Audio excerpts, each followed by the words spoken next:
আমরা এমন একটা যুগে বাস করছি যেখানে কেউ যদি সুদ থেকে বাইরে থাকতে চায়, যে আমি মোটেই খাবো না, একবারেই খাবো না, টোটালি খাবো না, তারপরেও তার গায়ের মধ্যে সুদের ছিটা ফোটা লাগবে। কথা বুঝতে পারছেন? এটা সেই যুগ। কিভাবে লাগবে সেটা সম্পর্কে জানার জন্যে রিবা কেন্দ্রিক যে বইগুলো আছে, আল্লামা তকি উসমানীর বই আছে, ইনশাআল্লাহ আগামীতে এটার উপর বিস্তারিত আলোচনাও আসবে। এগুলো পড়েন এবং শোনেন, ইনশাআল্লাহ কাজে দিবে। শুধু এতটুকু বলবো, যে খায় যে দেয়, যে সাক্ষী থাকে এবং যে লিখে রাখে, উভয়কেই, এই 4 শ্রেণীর মানুষকেই নবী সাল্লাল্লাহু আলাইহি ওয়াসাল্লাম সমান অপরাধী বলেছেন। পুরো সিস্টেমটার মধ্যে এগুলো পড়ে যাবে। এমনকি যদি দেখেন আমি খাচ্ছি না, একটা ফ্ল্যাট বাসায় ভাড়া আছি, এই বাসা যে করেছে সে সুদের লোন নিয়ে করেছে, আমার ভাড়ার টাকা থেকে সে লোন শোধ করে, পরোক্ষভাবে আমিও সুদের সাথে জড়িত আছি। এটা সেই যুগ যেখানে আপনি বেঁচে থাকতে চাইলে পারবেন হয়তোবা, যদি আপনার তাকওয়া অনেক উঁচু লেভেলের হয়, কিন্তু ধুলিকণা আপনার গায়ে লাগবেই, আপনি বাঁচতে পারবেন না। তৃতীয় সমস্যা ছিল মাদক। আইয়ামে জাহিলিয়াতে তৃতীয় সমস্যা ছিল মাদক। এখনকার বিশ্বের দিকে আপনি তাকান, আপনি দেখবেন ম্যাক্সিমাম যুব সমাজ এই সমস্যায় নিপতিত আছে না? সেম সমস্যা। চতুর্থ সমস্যা ছিল নারীর অবমাননা। এটা সম্পর্কে বলার আমার কোনো প্রয়োজন নাই, যথেষ্ট বলেছি এই পর্যন্ত আমি। নারীকে যেভাবে আজকে আমরা পণ্যের ন্যায় ব্যবহার করছি, এটা আইয়ামে জাহিলিয়াতের সেই বন্যতাকেও হার মানিয়েছে। 5 নম্বর সমস্যা ছিল গোত্রীয় দ্বন্দ্ব, গোত্রীয় রক্তক্ষয়ী সংঘাত। এটা এখন বৈশ্বিক রূপ নিয়েছে। ধর্মের মধ্যে সংঘাত, পলিটিক্সের সংঘাত, বিশ্বের দেশগুলোর মধ্যে সংঘাত। এই যে এখন একটা নতুন সংঘাত চলছে, আল্লাহ জানে এটার মোড় কোন দিকে যাবে। যদিও এতটুকু মনে রাখবেন, বিশ্বের একটা শক্তি চায় যে বিশ্বে একটা পারমাণবিক যুদ্ধ হোক। তারা খুব করে চাচ্ছে বিশ্বে একটা পারমাণবিক যুদ্ধ হয়ে যাক। তাদের উদ্দেশ্য সফল হবে, বড় বড় পরাশক্তিরা একে অপরের সাথে মারামারি করে ধ্বংস হয়ে যাবে, প্রচুর মানুষ মারা যাবে, এবং তারা নতুন রুলিং স্টেট হিসেবে বিশ্বে আত্মপ্রকাশ করবে। একটা অংশটা চাচ্ছে, সেটা কারা আস্তে আস্তে বুঝতে পারবেন ইনশাআল্লাহ তাআলা। এই 5টা ছিল মৌলিক সমস্যা। এখন আপনি আপনার সমাজ এবং বিশ্বের দিকে তাকিয়ে দেখেন এই 5টা সমস্যা আছে কি নাই? আছে। এরকম একটা যুগে জন্ম নিয়েছেন প্রিয় নবী মুহাম্মদুর রাসূলুল্লাহ সাল্লাল্লাহু আলাইহি ওয়াসাল্লাম। এরকম সমাজে থেকেও তিনি কখনো পাপের ধার কাছেও যান নাই। বলেন সুবহানাল্লাহ। এরকম একটা সমাজে থেকেও যখন তিনি নবী হননি, তখনও পাপের ধার কাছেও তিনি যান নাই। তিনি কখনো শিরক করেননি, কখনো মূর্তি পূজা করেননি, কখনো রিবা খাননি, আর বাকি বিষয়গুলো ধার কাছেও যাননি। বরং তিনি হিলফুল ফুজর তৈরি করেছিলেন যাতে করে সমাজের এই অসঙ্গতিগুলো দূর করা যায়। এটা তো আপনারা জানেন। এরপর তিনি নবী হলেন 40 বছর বয়সে। প্রথম কোন আয়াত নাজিল হয়েছিল? সূরা আলাকের প্রথম 5 আয়াত আল্লাহ পাক প্রথমে পড়তে বলেছেন, ইকরা বিসমি রাব্বিকাল্লাযী খালাক খালাকাল ইনসানা মিন আলাক ইকরা ওয়া রাব্বুকাল আকরাম আল্লাযী আল্লামা বিল কলম আল্লামাল ইনসান মা লাম ইয়ালাম। এখানে প্রথম কথাটা হচ্ছে পড়ুন।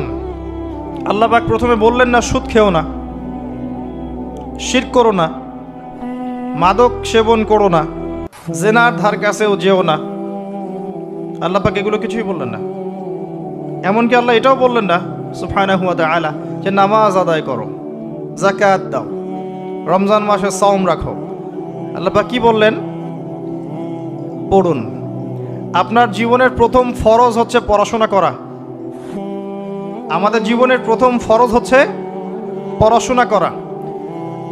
যে যত বেশি কনস্ট্রাকটিভ সিলেবাসে পড়াশোনা করবে, তার অন্তর্দৃষ্টি তত বেশি সুদূর প্রসারী হবে ইনশাআল্লাহ তাআলা, এবং তার আমল আরও সুন্দর হবে, তার ব্যবহার সুন্দর হবে, চরিত্র সুন্দর হবে, তার মনুষ্যত্ব ভালো হবে। তার দ্বারা সমাজ, দেশ, রাষ্ট্র, উম্মাহ ভালো কিছু পাবে ইনশাআল্লাহ।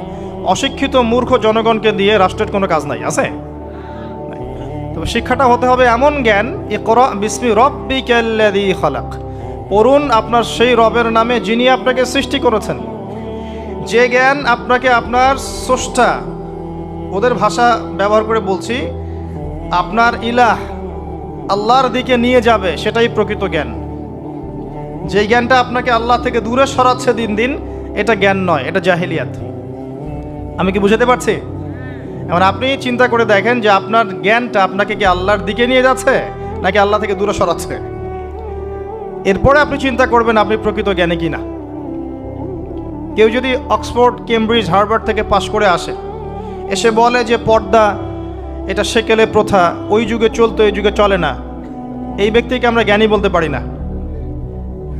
কেউ যদি বাইরে থেকে বড় ডিগ্রি এসে বলে যে ইসলাম আসলে এই যুগে চলে না ওই যুগে চলতো, সুদের মধ্যেই আছে অগ্রগতি আর প্রগতি,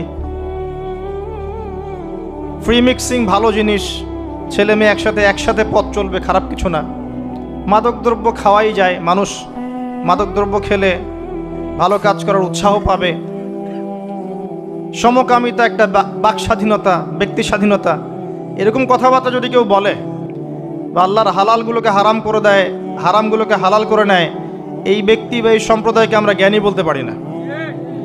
কারণ তাদের জ্ঞান তাদেরকে আল্লাহ থেকে দূরে সরিয়ে দিয়েছে। ইকরা বিসমি রব্বিকাল্লাযী খালাক, পড়ুন আপনার সেই রবের নামে যিনি আপনাকে সৃষ্টি করেছেন। খালাকাল ইনসানা মিন আলাক, যিনি মানুষকে সৃষ্টি করেছেন জমাট বাঁধা রক্তপিণ্ড থেকে। ইকরা ওয়া রব্বুকাল আকরাম, পড়ুন আপনার রব মহামান্বিত। আল্লাযী আল্লামা বিল কলম, যিনি আপনাকে কলম দ্বারা জ্ঞান শিক্ষা দিয়েছেন। মানুষ জ্ঞান অর্জন করতে পারেনি, প্রথমে আল্লাহ মানুষকে জ্ঞান শিখিয়েছেন। এটাকে বিশ্বাস করেন? ওয়াল্লামা আদামাল আসমাআ কুল্লাহা, আমি আদমকে সমস্ত নাম শিক্ষা দিয়েছি। কে শিক্ষা দিয়েছেন? আদম আলাইহিস সালামের কি জ্ঞান ছিল? আমাদের জ্ঞান ছিল? আল্লাহ শিখিয়েছেন। আল্লামাল ইনসান মা লাম ইয়ালাম, মানুষকে সেই জ্ঞান শিক্ষা দিয়েছেন যা মানুষ জানতো না। এই আয়াত নিয়ে নবী সাল্লাল্লাহু আলাইহি ওয়াসাল্লামের নবুয়তের জিন্দেগি শুরু হলো। কত বছর জিন্দেগি ছিল নবুয়তের জিন্দেগি? বলতে পারবেন? 23 বছর। 23 বছর। আমরা কিন্তু লেকচারের শেষে একটা কুইজ কন্টেস্ট করব ইনশাআল্লাহ। 5টা থেকে 10টা প্রশ্ন করব ইনশাআল্লাহ। 10 জনকে আমরা পুরস্কৃত করব ইনশাআল্লাহ তাআলা। মনোযোগের সাথে লেকচার শুনবেন। এরপর নবী সাল্লাল্লাহু আলাইহি ওয়াসাল্লামের নবুয়তের জিন্দেগি শুরু হলো। 23 বছর। কত বছর? তার মধ্যে প্রথম 13 বছর হচ্ছে মক্কায়, আর পরের 10 বছর কোথায়? মদিনায়। খুব সংক্ষিপ্ত আকারে বলছি, প্রথম 3 বছর নবী সাল্লাল্লাহু আলাইহি ওয়াসাল্লাম গোপনে দাওয়াত দিয়েছেন। কিভাবে? একদম গোপনে গোপনে। প্রথমে বাড়ির লোকজনকে, তারপর নিকট আত্মীয় যারা তাদেরকে, তারপর যাদের সাথে সম্পর্ক ভালো ক্লোজ তাদেরকে, এরপর আস্তে আস্তে আমভাবে। এটাই দাওয়াতি কাজের সুন্নাহ। এরপর 4র্থ থেকে 10ম এই সময়টুকুতে তিনি প্রকাশ্যে দাওয়াত শুরু করেছিলেন। তার সম্প্রদায়কে দাওয়াত দিলেন, যারা তার কথা বিশ্বাস করলো না, বেশিরভাগ মানুষই কুফরি করলো। বরং তারা ইসলাম যারা কবুল করেছে এদের উপরে নির্যাতন শুরু করলো। নির্যাতনের মাত্রা দিন দিন বাড়তে থাকলো। যখন হামজাহ এবং ওমর রাদিয়াল্লাহু আনহুমা তাদের মতো কিছু সাহাবী ইসলাম কবুল করলেন, ইসলাম তখন শক্তিশালী হওয়া শুরু করলো। তারপরেও নির্যাতনের মাত্রা বাড়তে থাকলো। এক পর্যায়ে সাহাবীরা হিজরত করলেন আবিসিনিয়ায়। কোথায়? আবিসিনিয়ায়। প্রথম হিজরত মদিনায় হয়নি, প্রথম হিজরত আবিসিনিয়ায়। এটা হচ্ছে ইথিওপিয়ার পাশে, এখনকার মানচিত্রে ইরিত্রিয়া নামে একটা জায়গা আছে। দেখেছেন কখনো? বিশ্বের ম্যাপ দেখেছেন কখনো? বিসিএস কোচিং যারা করছেন তাদের তো জানার কথা। এই ইরিত্রিয়া ছিল সেই জায়গা যেখানে হিজরত করেছিলেন সাহাবীরা। সেখানে একজন বাদশাহ ছিলেন, তার নাম বাদশাহ নাজাশী। তিনি একজন খ্রিস্টান ছিলেন, কিন্তু ভালো খ্রিস্টান ছিলেন, সৎ। তিনি মুসলিমদেরকে আশ্রয় দিয়েছিলেন, চেষ্টা করেন তায়েফবাসীকে বোঝানোর জন্যে। তায়েফের লোকজন সাড়া দেয়নি, উল্টা নবী সাল্লাল্লাহু আলাইহি ওয়াসাল্লামকে রক্তাক্ত করেছিল। তিনি ফিরে আসেন মক্কায়। আবারও মক্কায় ফিরে আসার পরে অল্প দিনের ব্যবধানে, বেশি দিন না, মাত্র অল্প দিন, 3 দিন 7 দিন, কেউ বলেছে 3 মাস, এইটুকু ব্যবধানে প্রথমে চাচা আবু তালেব, তারপরে স্ত্রী খাদিজা রাদিয়াল্লাহু আনহা তারা ইন্তেকাল করেন এবং নবী সাল্লাল্লাহু আলাইহি ওয়াসাল্লামের এই শেষ আশ্রয়স্থল আবু তালেব সেটাও শেষ হয়ে যায়। তার স্ত্রী খাদিজা রাদিয়াল্লাহু আনহা আল্লাহর কাছে চলে যান। এই সময়টাতে নবী সাল্লাল্লাহু আলাইহি ওয়াসাল্লাম প্রচণ্ড মানসিক কষ্টে ছিলেন। আল্লাহ পাক এইরকম একটা সময়ে মেরাজের ঘটনা ঘটিয়েছেন, বলেন সুবহানাল্লাহ। আল্লাহ রাব্বুল আলামিন তাকে পুরো মানসিক সমস্ত কষ্ট থেকে ফারেক করে আল্লাহ পাকে সমস্ত কুদরত দেখিয়েছেন মহাবিশ্বে নিয়ে গিয়ে। যদিও বা তার আগের 3 বছর সাহাবীদেরকে বয়কট করা হয়েছিল। 3 বছর গাছের ছাল পাতা খেয়ে সাহাবীরা থেকেছেন শিয়ারে আবু তালেব নামক জায়গায়। এরপর বয়কট তুলে নেওয়া হয়, তারপর এই আমুল হুজন আসে। এর পরের বছর ইয়াসরিব বা মদিনা থেকে 6 জন যুবক এসে ইসলাম কবুল করে, বলেন সুবহানাল্লাহ। তাদের নেতা ছিলেন আসাদ বিন জোরারাহ রাদিয়াল্লাহু আনহু। তিনি ফিরে যান মদিনায়। পরের বছর আবার 6 জনকে নিয়ে আসেন, টোটাল 12 জন। এই 12 জন মুসলিম হয়ে আবার মদিনায় ফিরে যান। এই 12 জনের সাথে আল্লাহর নবী সাল্লাল্লাহু আলাইহি ওয়াসাল্লাম একজন সাহাবীকে পাঠিয়ে দেন দায়ী হিসেবে। তার নাম মুসআব বিন উমাইর রাদিয়াল্লাহু আনহু। মুসআব বিন উমাইর রাদিয়াল্লাহু আনহু। প্রশ্ন কিন্তু আসবে, ভালো করে মনে রাখতে থাকেন। এরপরে মুসআব বিন উমাইর রাদিয়াল্লাহু আনহু এই 12 জন সাহাবীর সাথে যান মদিনায়। মদিনার আগের নাম ছিল ইয়াসরিব। কি নাম? ইয়াসরিব। এর পরের বছর মোট 75 জন, 73 জন পুরুষ আর 2 জন নারী, আওস এবং খাজরাজ গোত্রের, তারা আসেন। এসে নবী সাল্লাল্লাহু আলাইহি ওয়াসাল্লামের হাতে হাত রেখে বায়াত করেন। মহিলারা হাতে হাত রাখে নাই, পুরুষেরা হাতে হাত রেখেছিল। আমাদের নবীজি মহিলাদের হাতে কখনো হাত রেখে বায়াত করার নাই। এখন অনেক ভণ্ড পীর দেখা যায় মহিলাদের হাতে হাত রেখে বায়াত করাচ্ছে। মহিলারা হাত ধরে বায়াত করাতে হয়? মহিলারা মৌখিক বায়াত করবে।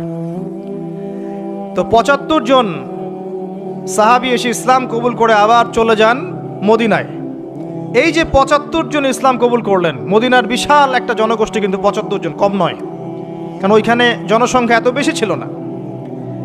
তারপরের বছর নবী সাল্লাল্লাহু আলাইহি ওয়াসাল্লাম নিজে এবং সাহাবীরা সবাই গিয়ে হিজরত করেন মদিনায়। কথা বুঝতে পারছেন? এই যে নতুন একটা রাষ্ট্রের জন্ম হলো, মক্কা থেকে সবাই এখন মদিনায়, মক্কায় ঘরবাড়ি ছেড়ে দিয়ে নিঃস্ব হাতে, খালি হাতে, আল্লাহর উপর তাওয়াক্কুল করে। ওখানে আনসারী সাহাবীরা তাদেরকে বরণ করে নিলেন। এমনভাবে বরণ করলেন যে কারো যদি 2টা জমি থাকে, একটা জমি দিয়ে দিয়েছেন, কারো 2টা বাড়ি থাকলে একটা বাড়ি দিয়ে দিয়েছেন। এমনভাবে বরণ করে নেন। নতুন রাষ্ট্র হলো। নবী সাল্লাল্লাহু আলাইহি ওয়াসাল্লাম সেখানে মদিনা সনদ করলেন। ওখানকার ইহুদিদের সাথে চুক্তি হলো, ওখানকার জনগণের সাথে চুক্তি হলো, এবং আমরা শান্তিপূর্ণ একটা রাষ্ট্র পেলাম। এরপর নবী সাল্লাল্লাহু আলাইহি ওয়াসাল্লাম সেখানে অর্থনীতি সমৃদ্ধ করতে লাগলেন, সামরিক বাহিনী সমৃদ্ধ করতে লাগলেন, অস্ত্রশস্ত্র সব কিছু হতে লাগলো। একটা রাষ্ট্রের যা যা প্রয়োজন সব কিছু সেখানে হতে লাগলো। এক পর্যায়ে আবু সুফিয়ানের বাণিজ্যিক কাফেলাকে আক্রমণকে কেন্দ্র করে বদরের যুদ্ধ হয়ে গেল। আর এই বদরের যুদ্ধে আমরা অল্প সংখ্যক সৈন্য নিয়ে বড় বাহিনীর বিরুদ্ধে জয়লাভ করলাম। ইসলামের ইতিহাসে প্রথম সশস্ত্র যুদ্ধ। কথা বুঝতে পারছেন? এর পরের বছর হলো উহুদ, যে যুদ্ধে আমরা প্রায় জিতে গিয়েছিলাম। আমাদের একটা ভুলের কারণে সাময়িক বিপর্যয়ের সম্মুখীন হলাম। আমরা উহুদের সাময়িক বিপর্যয়ের সম্মুখীন হলাম। 70 জন সাহাবী শহীদ হয়ে গেল। আমাদের নবীজি স্বয়ং নিজেও সেই যুদ্ধে মার খেয়েছেন একটা ভুলের কারণে। সেখান থেকে নামবে না, সাহাবীরা কয়েকজন নেমে এসেছিলেন। ব্যাস, পুরো দেখবেন, সব বলে দেব না। এর পরের বছর খন্দকের যুদ্ধে 3-4 মাস অবরোধ করে রাখা হয় মদিনাকে। শেষমেশ তারা কিছুই লাভ করতে পারলো না, ফিরে চলে গেল। এরপর থেকে মুসলিমরা আক্রমণাত্মক যুদ্ধ শুরু করলো। একে একে বিভিন্ন গাজওয়া এবং সারিয়া হতে লাগলো। মুসলিমরা সমৃদ্ধ হতে লাগলো, সম্পদ বাড়তে লাগলো, জনবল বাড়তে লাগলো, অর্থনীতি সমৃদ্ধ হতে লাগলো, অস্ত্রশস্ত্র বাড়তে লাগলো। সব ডিপার্টমেন্ট থেকে আমরা রাইজ করতে লাগলাম। শুধু তাই না, পররাষ্ট্রনীতিও ইমপ্লিমেন্ট করা হলো। বিভিন্ন রাষ্ট্রপ্রধানদের কাছে চিঠি পাঠানো হচ্ছে। এর মধ্যে একবার নবী সাল্লাল্লাহু আলাইহি ওয়াসাল্লাম স্বপ্নে দেখলেন তিনি মক্কা তাওয়াফ করছেন, কাবা তাওয়াফ করছেন। সাহাবীরা বুঝে নিলেন যে আমরা মক্কায় যাচ্ছি। তারা মক্কায় যাওয়া শুরু করলেন। 1400 সাহাবী হুদাইবিয়া নামক জায়গায় আটকে দেয়া হলো, যাওয়া যাবে না, এই বছর ফেরত যেতে হবে, পরের বছর আসতে হবে। তোমাদের কেউ আমাদের দলে আসলে ফেরত দিব না, আমাদের কেউ তোমাদের দলে গেলে ফেরত দিতে হবে। আগামী 10 বছর আমরা কেউ কারোর সাথে যুদ্ধ করব না। আগামী বছর ওমরা করতে আসবে মাত্র 3 দিনের জন্য, কোনো অস্ত্র সাথে আনা যাবে না। সবগুলোতে নবীজি বললেন ঠিক আছে, ডিল, কোনো সমস্যা নেই। তারা ফেরত চলে গেলেন। ওই বছর ওমরা করা হলো না। নবীজি ফেরত গিয়েই খায়বার আক্রমণ করলেন। খায়বার ইহুদিরা ছিল, ইহুদিদেরকে পরাজিত করা হলো, খায়বার মুসলিমদের দখলে চলে আসলো। এর আগে আরও 2টা ইহুদি কমকে সেখান থেকে, মদিনা থেকে বহিষ্কার করা হয়। একটা বনু নাজির, একটা হচ্ছে বনু কাইনুকা। আর খন্দকের যুদ্ধে বহিষ্কার করা হয় বনু কুরাইজাকে। এরা সবাই খায়বার আশ্রয় নিয়েছিল। খায়বারকে আক্রমণ করে ইহুদিদেরকে আরব উপদ্বীপ থেকে বের করে দেওয়া হয়। তার পরের বছর হচ্ছে মক্কা বিজয়। নবী সাল্লাল্লাহু আলাইহি ওয়াসাল্লাম মক্কা বিজয় করলেন, মক্কার সমস্ত মূর্তিগুলো ভেঙে ফেললেন। বেলাল রাদিয়াল্লাহু আনহু কাবা ঘরের উপর উঠে আজান দিলেন। নবীজি সবাইকে মাফ করে দিলেন। দলে দলে মানুষ ইসলাম কবুল করলো। সূরা নাসর নাজিল হলো, ইজা জা নাসরুল্লাহি ওয়াল ফাতহ। সূরা মাইদার 3 নম্বর আয়াত নাজিল হলো। এরপর নবীজি মদিনায় ফিরে গেলেন। তার মাঝে হুনাইনের যুদ্ধ হয়েছে, এর আগে একটা মোতার যুদ্ধ হয়েছে, তারপর একটা তাবুক যুদ্ধ হয়েছে, ব্যাস। এরপরে মদিনায় ফিরে গিয়ে মাত্র 81 বা 83 দিন নবীজি বেঁচে ছিলেন।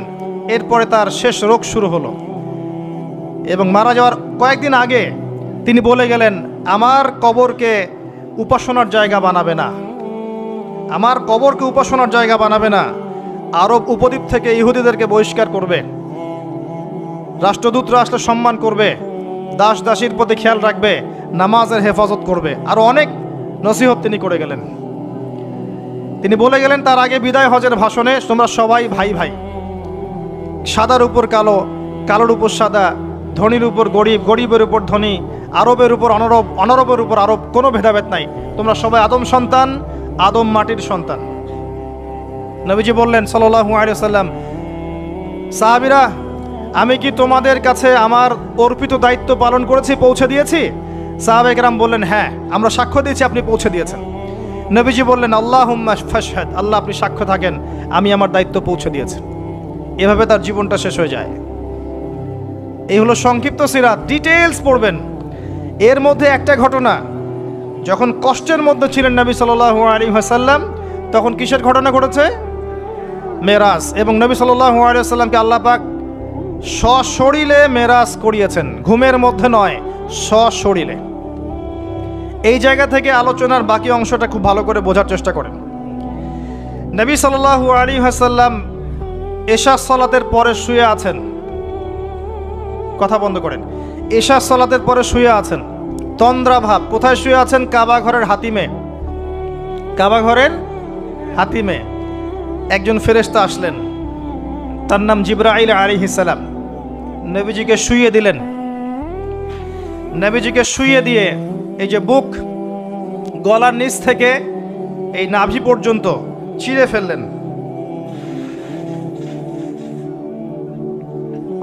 কলিজা এটা বের করা হলো, একটা পাত্র আনা হলো। এই পাত্রের মধ্যে ছিল ঈমান এবং প্রজ্ঞা। এগুলো কিন্তু কোনো গল্প নয়, এগুলো সবগুলো বাস্তব সত্য ঘটনা। এটা নবী সাল্লাল্লাহু আলাইহি ওয়াসাল্লামের জীবনে ঘটেছে। এগুলোর ব্যাখ্যা কি, এগুলো কি সায়েন্টিফিক কি না, এগুলোর পিছনে দর্শন কি, যুক্তি কি, এগুলো আমাদের আজকের আলোচনার বিষয় নয়। কারণ আমি অনেক দিন আলোচনা করেছি যে সায়েন্স আপনাকে সব কিছুর ব্যাখ্যা দিতে পারবে না। কোনো কিছু সায়েন্স দিয়ে প্রমাণ হলেই বিশ্বাস করব, না হলে করব না, এই চেতনার নাম শিরক। এটা আধুনিক যুগের শিক্ষা শিরক, এটা আধুনিক যুগের শিক্ষা ক্ষেত্রে শিরক।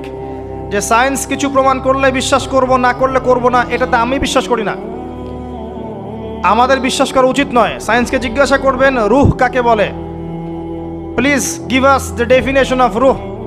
রুহের ডেফিনেশন দেন, রুহ কাকে বলে, কত প্রকার কি কি, আত্মা কাকে বলে, কত প্রকার কি কি। সায়েন্সের প্যান্ট খারাপ হয়ে যাবে। কথা কি বুঝতে পারছেন? রুহের ডেফিনেশন দিতে পারবে না।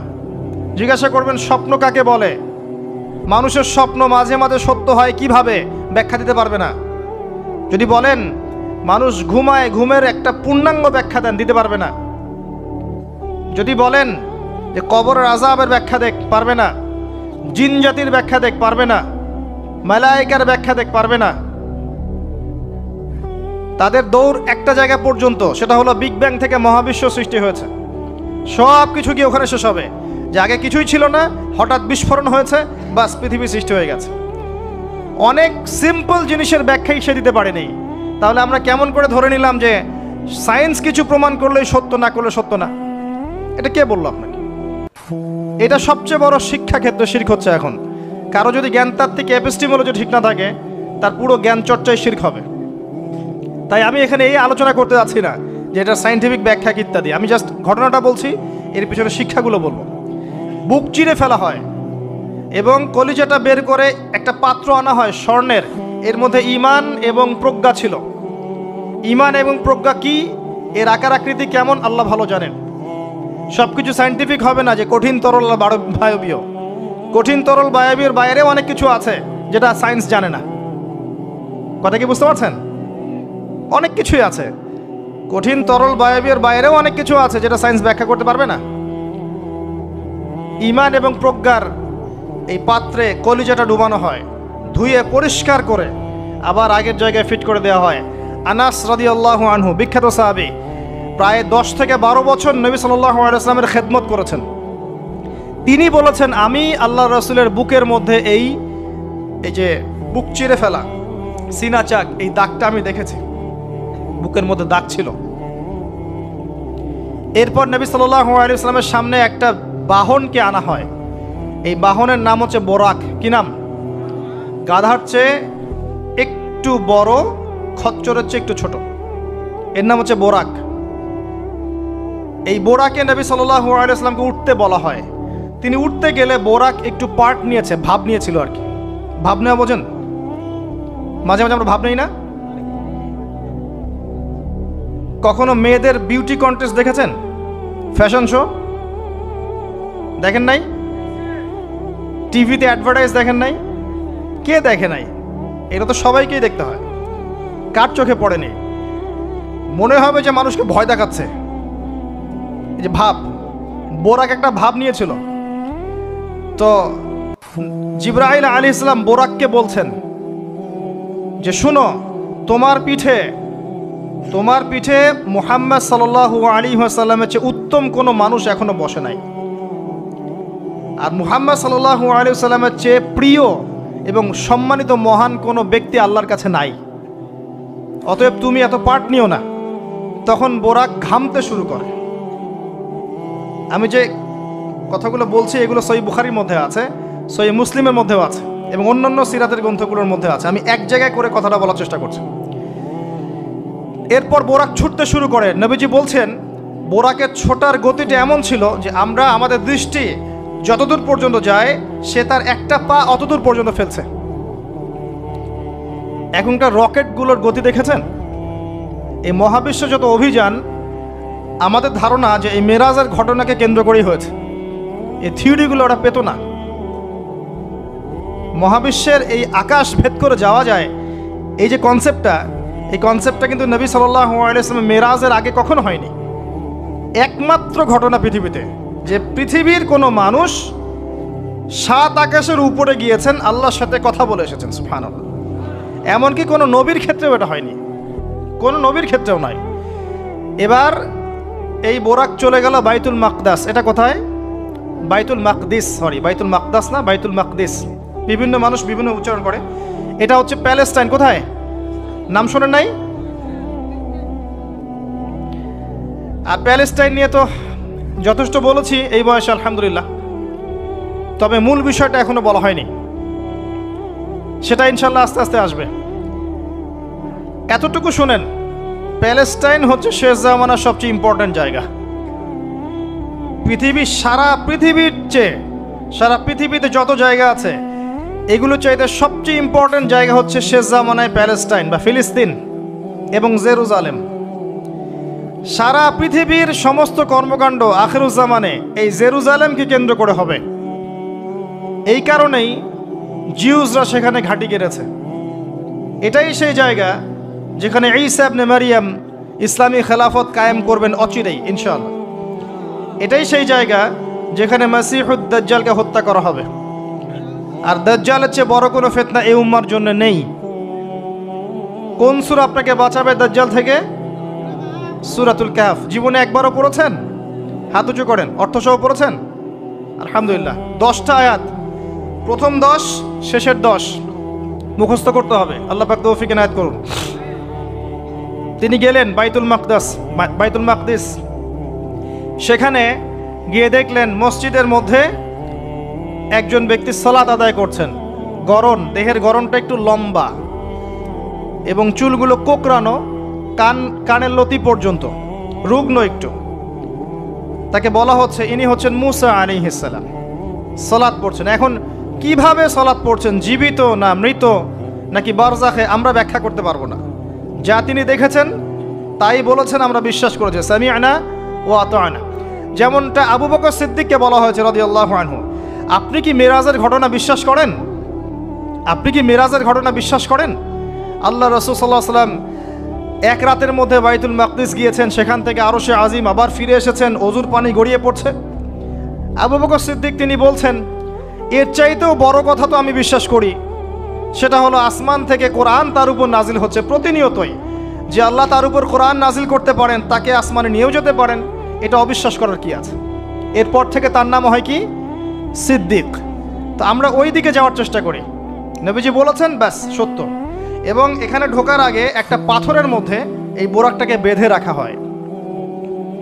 আরেকজন ব্যক্তিকে দেখেছেন যার গড়ন ফর্সা এবং লালচে, এই দুইটা কালারকে মিক্স করলে যেমন গায়ের রং হবে এমন, এবং চুলগুলো হচ্ছে অনেক সোজা, সিল্কি শব্দটা আমি বুঝলাম, চুলগুলো অনেক সোজা, এটা আমার কথা, স্বচ্ছ ঝকঝকে চুল। তো গায়ের গড়নটা খুব বেশি লম্বাও না, খুব বেশি খাটোও না। নবীজিকে বলা হচ্ছে ইনি হচ্ছেন ঈসা ইবনে মারইয়াম। নবী সাল্লাল্লাহু আলাইহি ওয়াসাল্লাম আরেকজনকে দেখলেন যার গড়নটা হুবাহু নবী সাল্লাল্লাহু আলাইহি ওয়াসাল্লামের মতোই। এবার তাকে বলা হলো ইনি হচ্ছেন আদি পিতা ইব্রাহিম আলাইহিস সালাম। ইব্রাহিম আলাইহিস সালামের সাথে আমাদের নবী সাল্লাল্লাহু আলাইহি ওয়াসাল্লামের পুরো ফিজিক্যালিও মিল ছিল এবং জীবনের যে গতি এখানেও মিল ছিল। হয়তো বা এই কারণেই আমরা দরুদ ইব্রাহিমে অন্য নবীর নাম না নিয়ে ইব্রাহিম আলাইহিস সালামের নামটা নিচ্ছি। আল্লাহু আলাম, আল্লাহ ভালো জানেন। যখন নবীর নাম আসবে সবাই কমসে কম সাল্লাল্লাহু আলাইহি ওয়াসাল্লামটুকু বলবেন মনে মনে। এবার সেখানে নবী সাল্লাল্লাহু আলাইহি ওয়াসাল্লাম সমস্ত নবীদেরকে নিয়ে 2 রাকাত সালাত পড়লেন। তিনি ইমামতি করলেন। নবীদের ইমাম হচ্ছেন আমাদের নবী মুহাম্মদুর রাসূলুল্লাহ সাল্লাল্লাহু আলাইহি ওয়াসাল্লাম। আল্লাহ পাক আমাদের সবাইকে তার সুন্নাহগুলো আমল করার তৌফিক দান করুন। আমাদের প্রতিটা কাজ যেন তার সুন্নাহ মতো হয়, আল্লাহ পাক সে তৌফিক এনায়েত করুন। এরপর নবী সাল্লাল্লাহু আলাইহি ওয়াসাল্লামকে নিয়ে যাওয়া হচ্ছে আকাশে। প্রথম আকাশের দরজা আছে। এখন নাসা যদি আবিষ্কার করতে ব্যর্থ হয়, আমাদের কিছু করার নাই, আকাশের দরজা আছে। ওরা যদি বলে জান্নাত জাহান্নামের ব্যাখ্যা কি, জান্নাত জাহান্নাম তো সায়েন্স প্রমাণ করতে পারছে না, তাহলে এগুলোর কি ব্যাখ্যা? আমরা বলবো এটা সায়েন্সের ব্যর্থতা, জান্নাত জাহান্নামের অস্তিত্বের ব্যর্থতা নয়, এটা সায়েন্সের ব্যর্থতা। আছে, খুঁজতে থাকেন, একদিন পাবেন ইনশাআল্লাহ। তবে পাওয়ার আগে যে কিয়ামত হয়ে যাবে এটা নিশ্চিত, পাওয়ার আগে কিয়ামতই হয়ে যাবে। আমরা কারেন্ট অ্যাফেয়ার্সে দেখেছিলাম কয়েকদিন আগে একটা গ্রহের সন্ধান পাওয়া গেছে। এই গ্রহটা ডায়মন্ড দিয়ে তৈরি, হীরার। এখন বিশ্ববাসী বিশ্বাস করছে হ্যাঁ হীরার গ্রহ আছে। কথা বুঝতে পারছেন? আল্লাহ পাক কোরআনে বলেছেন জান্নাতের মাটি হবে সোনার, আছে না, সোনার, মতির, জহরতের। তো যদি কখনো দেখবেন সায়েন্স বলে যে হ্যাঁ এমন একটা গ্রহ পাওয়া গেছে পৃথিবী থেকে কয়েক কোটি আলোকবর্ষ দূরে, গ্রহের নাম হচ্ছে JNAXYZ.000 অমুক, এদের নামগুলো এমন ভয়ঙ্কর হয় আর কি, তখন দেখবেন বিশ্বের মানুষ বিশ্বাস করবে না? বিশ্বাস নিশ্চিত বিশ্বাস করবে। আমাদের পুরো চিন্তাটাই এখন এমন, সায়েন্স বললে হ্যাঁ আমি হ্যাঁ, ও যদি বলে না আমি না। 20 সেকেন্ড হাত দাও, 20 সেকেন্ডই। মাস্ক না পড়লে যাবে না, ভাইরাস যাবেই না, পড়তেই হবে। 3 ফিট দূরে দাঁড়াও, 4 ফিট দূরে দাঁড়াও, ও যা বলবে তাই। এটা শিরক। মসজিদের মধ্যে আমরা বানরের মতো নামাজ পড়ছি, জাস্ট লাইক ডঙ্কিস, 4 ফিট দূরে দূরে এক একজন। সুবহানাল্লাহ, মাঝখানে কি শয়তানের জন্য? বাকি সবখানে এক জায়গায় একত্রিত হওয়া যাচ্ছে। মসজিদে গেলে হাজারটা রেস্ট্রিকশন, কি সমস্যা? সমস্যা কোথায়? চেহারা ঢেকে নামাজ হয় মসজিদে? বড় বড় ওলামায়ে কেরামদের কাছে ফতোয়া নেন। একটা বিশ্বাস, একটা ভয়, একটা আতঙ্ক। আর কিছু কিছু মিডিয়ার কাজ হচ্ছে মানুষকে আতঙ্কিত করা। আজকে কয়টা মরলো, আজকে কয়টা আক্রান্ত হলো, আজকে কয়টা কি হলো। মানুষের সাইকোলজিক্যালি এমন।